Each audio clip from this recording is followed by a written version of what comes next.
All right, our MLB insider Joel Sherman reported that the Mets are ready to activate their plan B and they're getting ready for life without Pete Alonso. So let's bring in our other MLB insider, John Heyman, to give us an update on the news.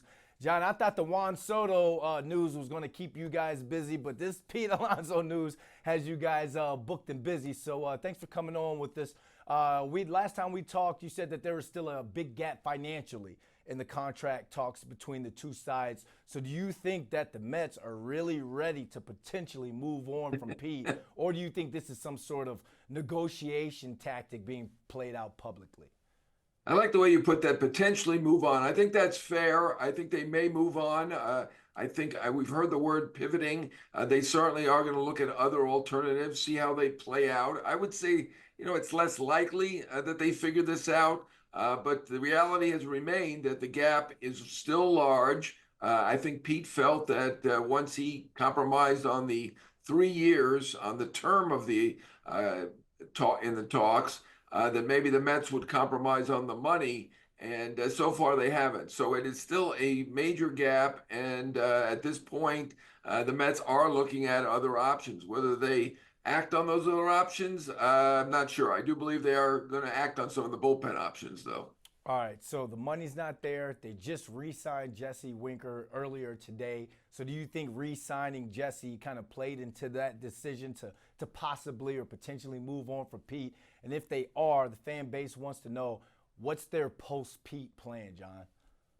Well, it seems to be coming simultaneously, but that would be weird because Jesse Winker is, while a good platoon outfielder, he's a platoon outfielder, right? And he's really not protection for Juan Soto as Pete would be. So I'm not sure they're that related. I think the facts are these, that Pete and the Mets are still far apart in negotiations. It's going to be difficult to bridge that gap. And at this point, it's just not looking that likely that he will come back. So I'm not sure how related they are. They are coming simultaneously, that they have brought in Winker. And maybe they feel a little bit better about the offense by doing that. And maybe they are somewhat related, but it certainly should not preclude bringing back Pete Alonso, because this is just about an $8 million signing with Winker. That's really shouldn't be related to Pete Alonso. Okay, on the flip side of it, this could be a player gambling on himself. And let's say Pete is moving on from the Mets and a city and a fan base to where he's loved and adored. What's his market now looking like if he does move on?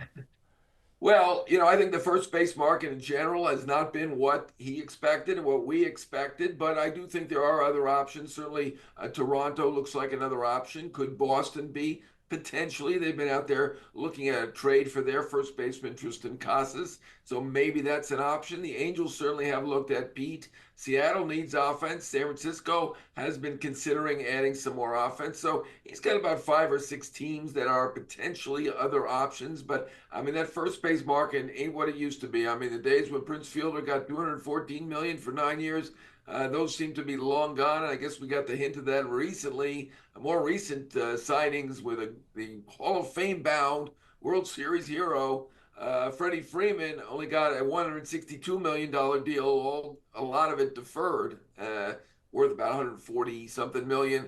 And Paul Goldschmidt, in his heyday, got 130 million. So the first base market, I don't want to say tanked, that might be a little strong, but it certainly has gone down. Well, at least it's still cold in Toronto and Boston, so if he does move on, he can keep the nickname. But John, thanks for hopping on with us today. Thank you, Brandon.